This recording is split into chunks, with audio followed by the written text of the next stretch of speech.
Hello and welcome to other user 325's mod plants vs. Bloons for Bloons TD Battles.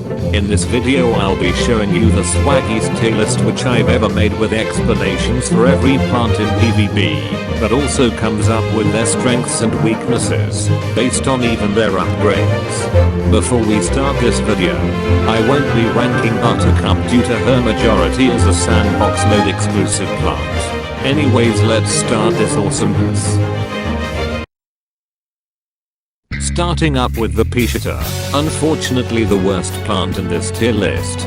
Peachata can barely do so much early game, and that's it. The main purpose of Peachata is to defend early/mid game very well, and it's not even the best at it. The only time Peachata will be useful is with Torchwood combined, which will help counteract the weaknesses, and also do more damage to stronger Bloons. Still, this plant sucks as hell, and should never be used beside card battles with the 3-2-3 or 4-2-4 hybrid versions of him.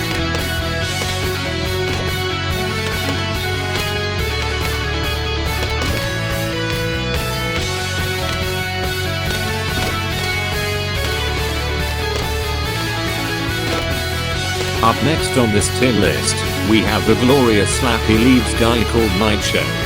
The only plant on the E tier which is the worst plant to start off early game, and it requires upgrading to luminescence if it wants to be a good attacker. It only pursues in ceramic and mob class blue damage unfortunately, and getting X3 is beneficial, but the poison DOT can pop Bloons over time when struck, and it can even one-shot rainbows when upgraded to 3x pugnacity. Furthermore, Nightshade is mainly used for space Bloons, and he's a not so good plant for both early and mid game. Not even his ability can help against group Bloons, but rather useful for mo brushes. Don't use Nightshade unless you're trying out weird strategies.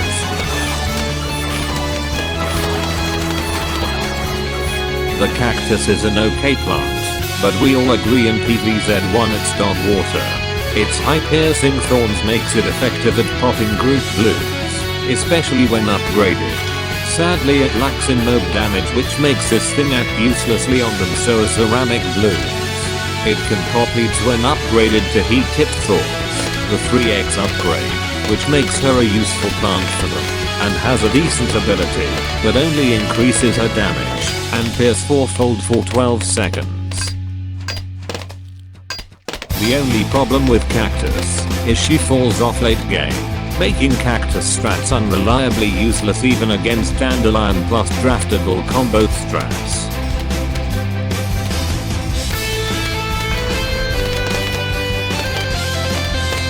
Cattail is an okay water plant which is a more powerful Peachata which shoots powerful robust avocado pits which do 2 layers worth of bloom damage each. Also this plant can also be planted on both land and water, which makes him good, but can only be used on maps that has water territory. The only weakness to him is the lack of pierce from his attack, and lead Bloons, because even the rushing Wax cannot chomp them down to nothingness. But its ability can be devastating for especially mob class Bloons, which makes this thing robustly good, but still not the best though.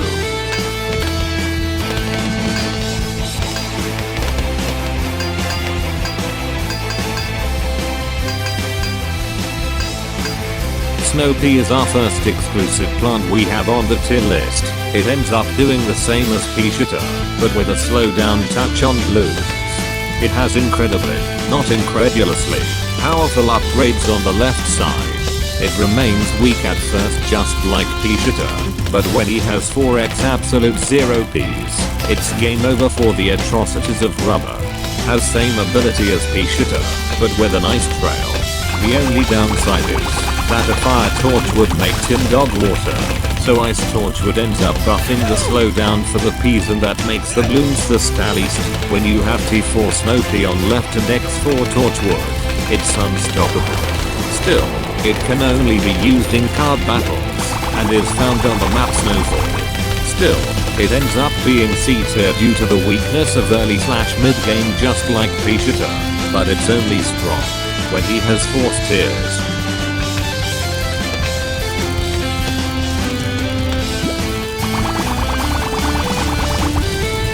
Ah yes, we have our old pal Colonel Pulp. It may be bad without upgrades early game, but his upgrades are definitely the reason to go for now. Even though he got buffed on V6.2 or PvP latterly, the update which updated the mod due to NK's crappy decisions to update Battles 1 and fix some dumb bugs and break mods. Anyways, Colonel heavily relies on upgrades to increase his overall power drastically, but the reason why he's the worst out of all B tier plants is the bad early game still. But 4-2 to Colonel is literally goated.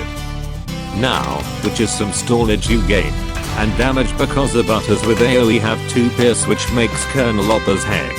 So is his ability which is another overpowered aspect of him. You can even stall oh my gods by 50% permanently after using the ability unless they are popped.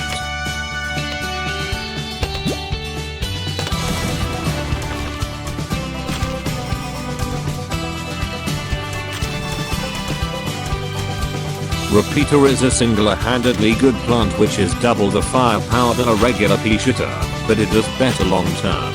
It may still struggle early game, but this is the only Peachating plant to provide you early lead popping power if needed, mainly due to elemental Ps.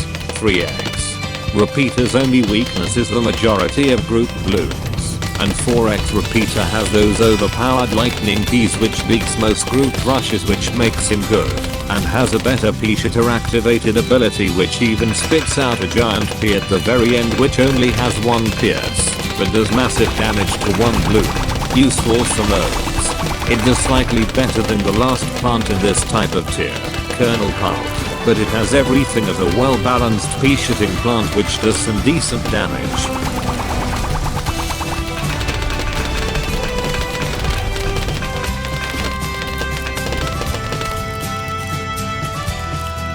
Compared to Repeater, 3-Peter is another good Peachating plant which is more expensive than Repeater, but each head fires out a P each. Triple threat the firepower makes it good, but has a slightly longer attack range as well. 3-Peter's very good early game defense is the double strike upgrade, 3x, which doubles the P's pierce which makes it enough to survive even grouped Bloon eco, and its activated ability is much better. More damage per P and instant burst damage which allows it to shred mobs and BFBS etc. in seconds. With Torchwood, this plant is already ferocious for the Bloons, and it's inevitably and meticulously useful and robust which can also survive late game. Not just as good as Gatling P, but definitely gets the job done. Bok Choy can punch Bloons rapidly which makes it a solid close range attacker, but it struggles to Bloon eco, and also pops to layers every punch. Once X3 upgrade is bought, it can survive till yellow Bloons, unless it's upgraded to 223 which might not be enough. 2 bonks is required for yellow and pink eco Bloon defense. It's a hearty plant which just destroys his Bloon foes vigorously, but his ability is what makes him so good is that it shreds Bloons close by, making every Bloon audacious when his secret Jitsu ability comes into play. However, he's a decent plant overall with some good stats.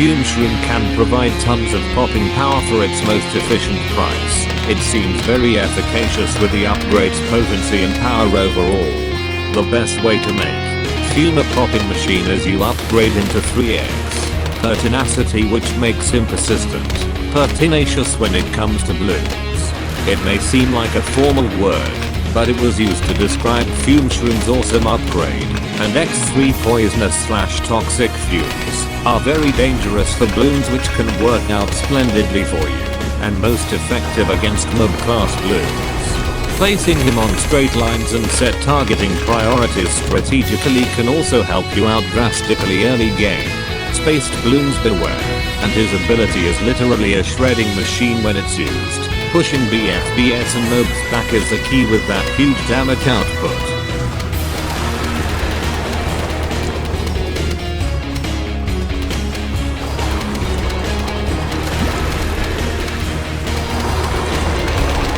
Your best little flower with loads of dandruff can help you out against those combative bloons. Seed bombs may be illegal, but destroying bloons with explosive seeds can actually help you out a lot with splash damage inflicted. He costs slightly more than Fume Shrimp, but the splash damaging seeds can do something, and has upgrades to even allow them to pop black and zebra bloons and makes them penetrative. Well, yes. Mainly the 3x upgrade can add +2 pierce to the next 3 is better otherwise for damage, and especially for serums and mobs. His X4 ability can turn the tide up, and also boosts his main attack a little bit when bought. 4x anti-mob seed bombs is the best anti-mob upgrade for Diddy. But combining him with Draftical can wreak havoc on the Bloon battlefield easily by decimating their layers.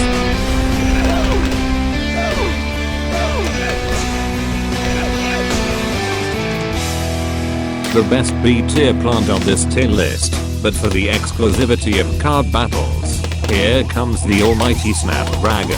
He sends out a wall of fire which does better damage than a Fume Shrimp, but each flame has 10 pierce. We know that this plant's goated in PvZ too, but is pretty balanced in PvP, but his power and exclusivity for card battles is definitely worth it to defend early game, and also mid game. He may have only 4 cards, but more will be added in the future of PvP. His ability is incredibly strong.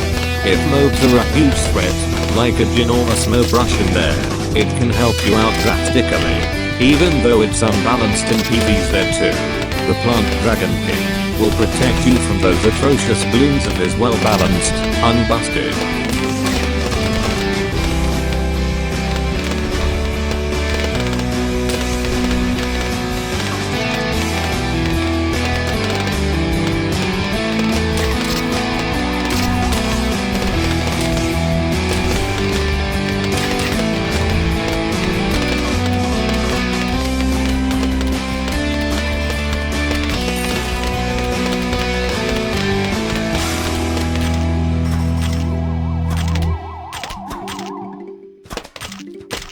The worst A tier plant is the mini Peachata. Once you have sunflowers in your team you are able to spam them for free, making early game defense free and defendable for a few rounds. If you get enough of them and upgrade them, it can be a good alternative to Puff Shrimp, if you are desirous enough to go for these little peak guys to help you defend. T4 on right path is goated with Torchwood buffs, since you can defend without any issue during the mid-game rounds, and thus amazing for late game. The only problem, it shares the same weaknesses as Peachata and 3-peater against lead bloons, unless buffed by a Torchwood nearby. Still, a pretty good subplant for sunflowers, and it is powerfully good to actually use for early game. Its powerfulness comes from its $0 price tag, and it's literally a free biz plant which does get the job done, and it does slightly better than Puff Shrimp, also known as Puff Shrimp 2.0.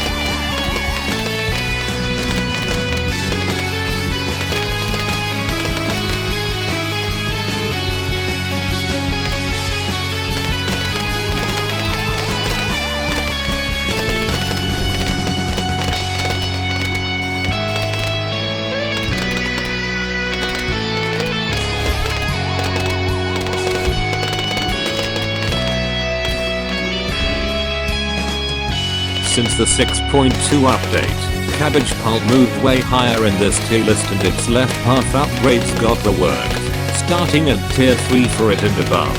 This new buff, just like Kernel Pulp, made Cabbage Pulp fine for the early game, so that Cabbage Pulp can release powerful mini Doom Shrooms at the maximum level on left path upgrades, which will easily allow him to decimate even infinites. Oh my gods. Seems ludicrous, but even though it's very OP, Cabbage is in the A tier, because it can still struggle early to mid game. Unless you get his ability, 4x is the best upgrade for Cabbage, making his late game awesome than before. Cabbage can still be punished just like Kernel Pulp during the earlier game rounds, but spamming 2-3 cabbages and kernels do end up working for the early game, and you can get his ability once poop hits the fan.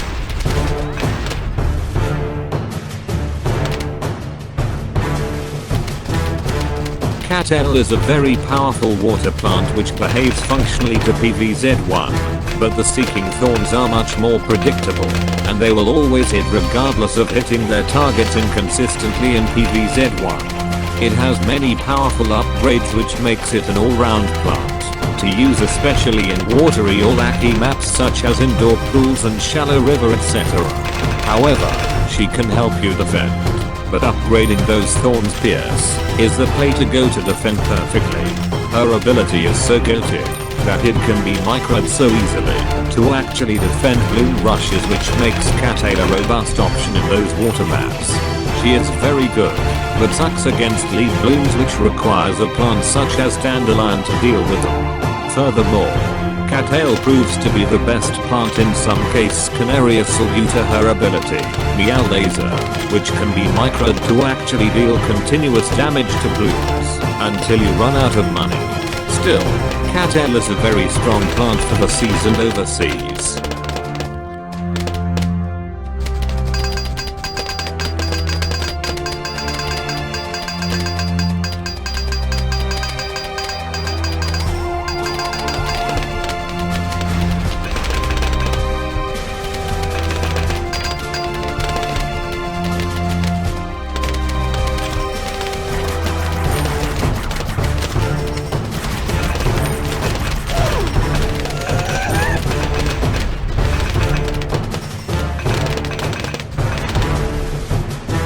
Next plant on the tier list we got Lightning Reed, a solid but versatile option early to mid game, but his lightning strikes has a ton of pierce which makes defending grouped blooms easy for him. However, his best supporting ability upgrade is called Incandescence, which can buff attacking range and adds camo detection to all nearby plants, which makes especially Spicuweed strats with him insanely good for the mid game. Electroluminescence 4x is the most goated support upgrade which can make many plants greater in strength, but cannot affect plants such as pea-shooting plants unfortunately.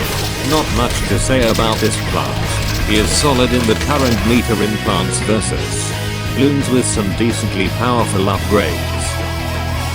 Also another strong plant is Puff Shroom, the most cheapest plant in the game. Not just spamming puff shrooms can make the early game non-existent, but can have some useful upgrades and a very powerful ability, Spore Sprayer, which can affect all puff shrooms on screen, which is incredibly OP. However, it has a timer of 8 rounds to stay on the battlefield before fainting after staying for the 8-round period. Upgrading a puff shroom to tier 4 on both upgrade paths can counteract the lifespan limit. Still, a very strong plant to frail those early game and mid game rounds. Oh boy, where do I begin? This plant. Every time I play sandbox mode, it is incredulous for me to actually know what the Starfruit does. Even though the incredulity of Starfruit's handsome star-like face makes me always wanna use him, he is the best A tier plant. He used to be S tier before 6.1 maintenance update came out, nerfing Vivacious Star's pierce significantly, which did slightly drop him down in the current meta. Starfruit was hit with nerfs in previous updates, and even if he gets price nerfed or price hiked, he was still one of the best plants in the game for early game, mainly Vivacious Stars for the mid game. You were unstoppable. A good tip to use the Starfruit is his ability, and buy/sell micro. This is a very good tactic for chipping away a lot of damage to evens oh my gods with ability micro, but it's fierce in exchange. Still, this gorgeous yellow star deserves to be the greatest of all time in PvP, and the most underestimated. We're in the S tier, and the number one best early game to mid game plant is the Spikeweed. It decimates the blooms for high cost and cost effective efficiency, making early game non-existent. However, its major flaw is Camo Blooms, which can easily bypass Spikeweeds due to his terrible eyesight against them. It's very strong and has a very strong ability as well. Not much to say about it, but you can also upgrade into his Spike Rock variant.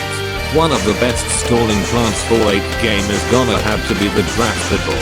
The Draftable's main ability is to damage and blow Bloons back, and also stuns oh my god at maximum level. Draftable may not be good for the earlier game rounds, but the most powerful mid-game and late game comes from stalling mob class Bloons and doing excessive damage to them.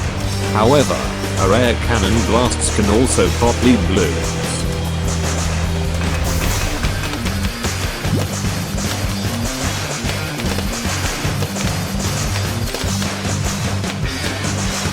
The best synergy for Draftable comes in handy with Dandelion. Her ability can also affect Dandelions, which makes it a good utility kit if you need to maximize damage to stronger Bloons. But warning, Dandelions may not be able to send out seed bombs for 10 seconds due to the wind condition from Draftable. When you either plant her right next to them in radius or use her activated ability, which affects all of them and sends out 10 super air blasts simultaneously.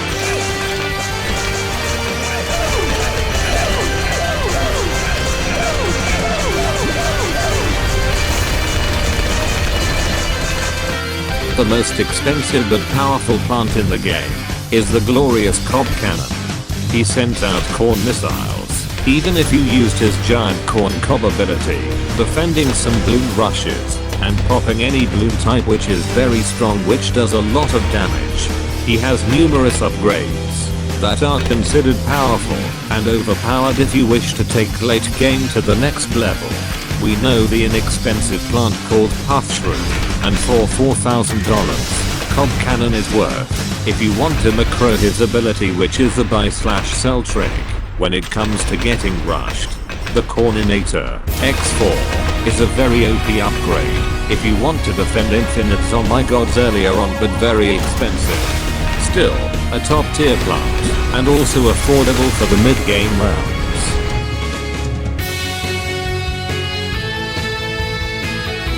The best but the most expensive pea-shooting plant in the game is the Galil P. A very strong plant which can shred mob class Bloons easily, so as other rushes. It may have a mild lead Bloon weakness, but getting either laser peas, 3x, upgrade or buffing him with Torchwood counteracts with them. It's crazily strong and broken with Torchwood buffs, allowing you to go ultra late game with ease, especially when it's Bonanza. It's ferociously powerful piece due to layers of damage and attacks like a machine gun, but with insane damage. Not much to say about it, still the best plant in the game.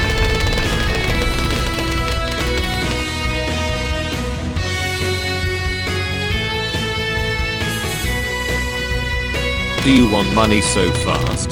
Then use the sunflower, because it's one of the best S tier plants. Mainly it has everything, and thus unlocking the ability to spam mini Peachatas early game, which I've mentioned on this tier list previously. It's better off to get up to tier 4 upgrades for Sunflower if you want crazy money fast, and allowing you to build more defenses, and also allows you to rush your opponents if you decide to do it. Its great efficiency for high upgrades is unremarkable, but it has low efficiency at first, giving equivalent eco of 2 per non-upgraded Sunflower. However, in Bonanza, you're gonna be making infinite money with Sunflower due to her sun production increasing twofold. Best case scenario is to greed for a T4 Sunflower early game by selling off the low efficiency Sunflowers, then you're good to go. Sun Bombs is a weird upgrade if you want Sunflower to deal damage, and it doesn't do much besides giving out bonus mob damage. Still, a pretty overpowered plant. But you know what's coming next.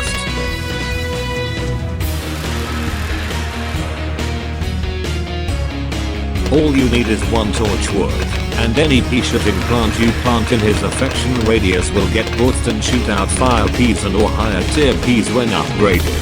What type of tower defense game is this, when you can buff the heck out of your plants and massively increase their strength? Your best synergies with Torchwood is with Galil P or 3 Peter. Peachata will also work best with him. and repeat is okay with this synergy. With Gatling Peas, you're already unstoppable with the Torchwood buffs, and with 3 Peter, mostly the same so as Peachata but does worse. Scatter and spam as many Torchwoods, and upgrade them up to T4. And then it's literally over once you prepare your Peachatas and other pea plants.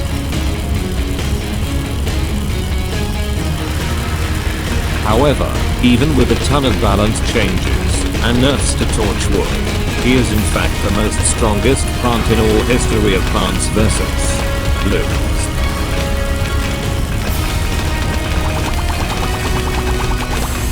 If you don't ask me why Torchwood is broken in this current meter in PvP, then I don't know what to say, but either a pernicious plant for Bloons and making peas, well, OP.